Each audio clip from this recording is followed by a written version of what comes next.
Donc, bonjour au nouveau. Je suis Philippe Toussy, l'animateur de ce groupe de réflexion. Et donc, si nous sommes, si nous sommes rassemblés ici ce soir, c'est que nous avons tous un point commun. Voilà, c'est que nous sommes racistes. Et voilà. Donc, on se tait là, on a commencé la séance. Eh bien, si tu n'aimes pas le québécois, tu te mets à côté du portugais là-bas. Donc, comme je dis toujours, le racisme n'est pas une fatalité. C'est une maladie. Alors, il faut la combattre. Alors, quelle stratégie mettre en place pour combattre ce plus raciste? Comment faire? C'est ce que nous... Tais-toi. C'est ce que nous allons voir tout au long de cette séance. Alors, on va commencer les séances en présentant les nouveaux. Ben, vous allez vous présenter, Olivier, Sylvie, puis Dieudonné qui nous a rejoint. On laisse tranquille, tout le monde est anonyme ici. Dieudonné, anonyme. Allez, à toi, Olivier, à toi. Bonjour. Il n'y a pas d'autre mot. Donc, Olivier d'Argelès. J'ai 37 ans. Je suis prothésiste dentaire. J'ai 2 mariés, 2 enfants. Voilà. Alors, voilà mon problème. Voilà, c'est pour ça que je suis là. Comment exprimer à mon niveau, je dirais que, disons, je fais une allergie, moi, complète, vraiment, mais comment dire, tout ce qui est le chinois. C'est le chinois. Le chinois. Le chinois de Chine, de n'importe. C'est la tête de chinois. Genre de pamplemousse, là, écrasé. Avec les 2 fentes, là, genre fantomas, mais moi, ça me fout les jetons, depuis que je suis cher. Non, en présence d'un chinois, je deviens un autre homme. Ben, je me mets en position, comme ça. Les poils, comme ça, je suis un prédateur, c'est le mot, un prédateur. C'est lui ou moi, il n'y aura pas de prisonnier, il le sent, le chinois. Parce qu'il n'est pas con, le chinois. Non, c'est un harnard, attention, c'est un harnard. Tu sais, il est... il se marre tout le temps. Non, mais c'est pour de fond. Non, il se fout de ta gueule. Il le sait que... Pardon? Depuis tout petit. Ça m'a pris, moi j'avais 7 ans. J'ai fait une jaunisse, ça a commencé comme ça. Et après, bille en tête, je suis parti... non. J'ai été jusqu'à intégrer des groupes paramilitaires, là, de défense des races non jaunes, il y en a, ça existe, bien sûr. Tous les pays du monde. Il y a de tout. Tous, c'est magnifique. C'est Australie, Québec, Afrique noire, tous unis contre le chinois. Vraiment, c'est ça. Ouais. Mais non, là, j'ai décidé de prendre mes licences parce que suite à une intervention, là, petite expédition punitive qu'on a fait dans le 13e arrondissement, là, quartier chinois de Paris, là, c'est notre espace d'expression. On a attaqué une maternelle. C'est pour ça. Voilà, c'est dégueulasse. Non, mais même moi, après coup, je me dis, c'est pour ça que j'ai décidé de. Non, parce que c'est pas ça. Ça n'a rien à voir. Ce qu'on pensait au départ, avant de partir sur cette mission, on s'est dit, ils sont 1 milliard. Les Chinois. Oui, 1,5 milliard, vas-y, me fous pour les jetons. C'est 1 milliard, déjà, c'est pas mal. Donc, si tu regardes bien, ils vont nous nicher. Donc, ce qu'on s'est dit, on va couper à la base.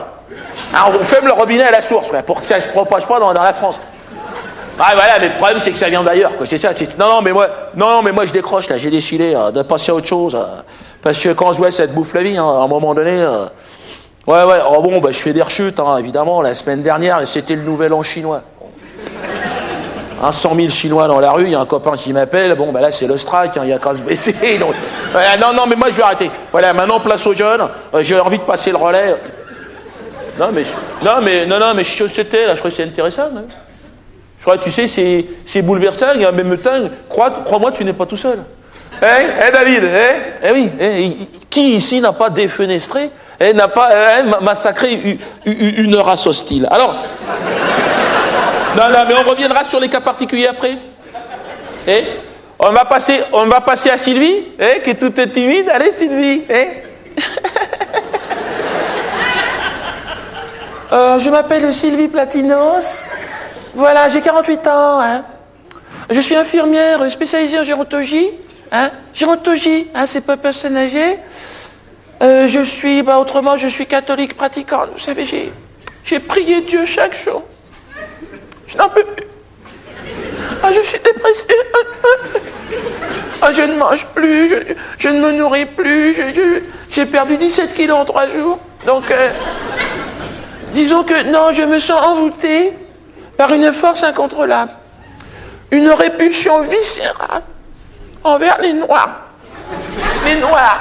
Oui, pour moi, bon, dans mon esprit, bon, que les Noirs aillent vivre en noirade à ce moment-là.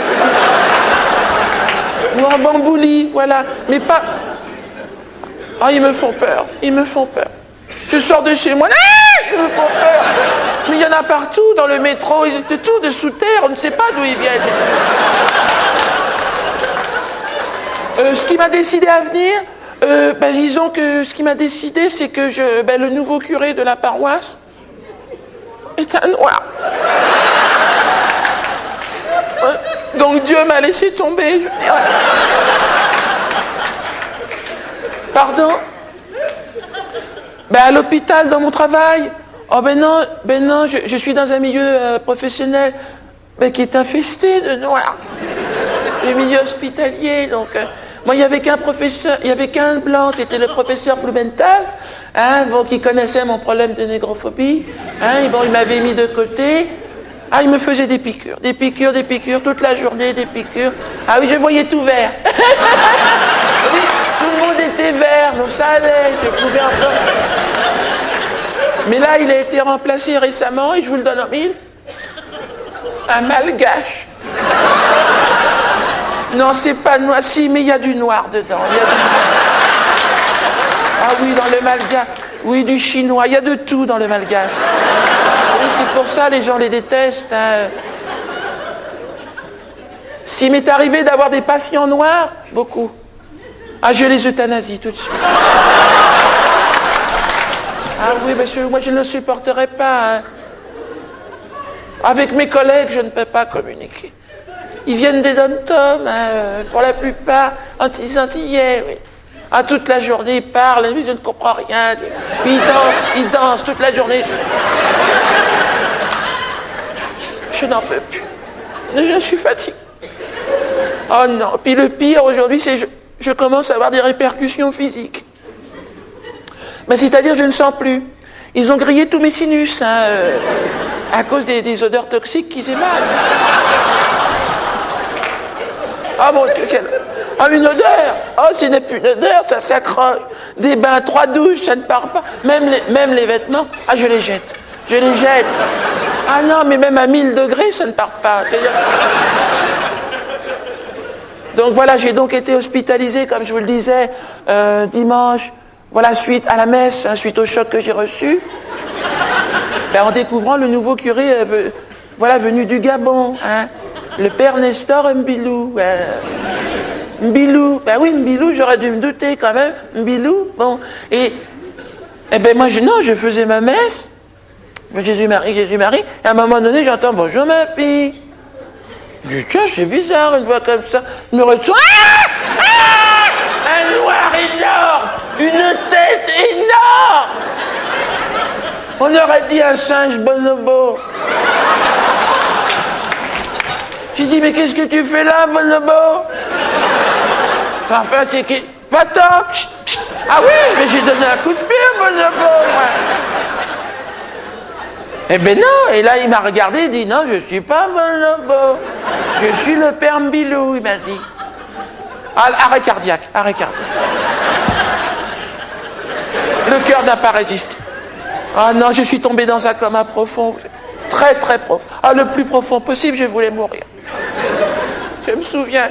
Ah, ils ont tout essayé. Ils ont essayé de me ranimer. Ah, tout. Quadruple pontage, transfusion sanguine, pose de stérilet, ils ont tout fait.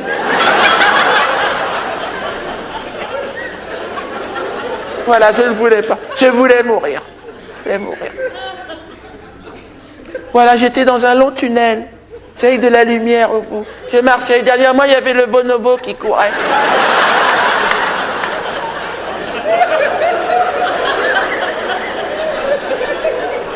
Non, on ne rit pas, Olivier, on ne rit pas. Chacun aussi a le droit d'exprimer aussi son problème.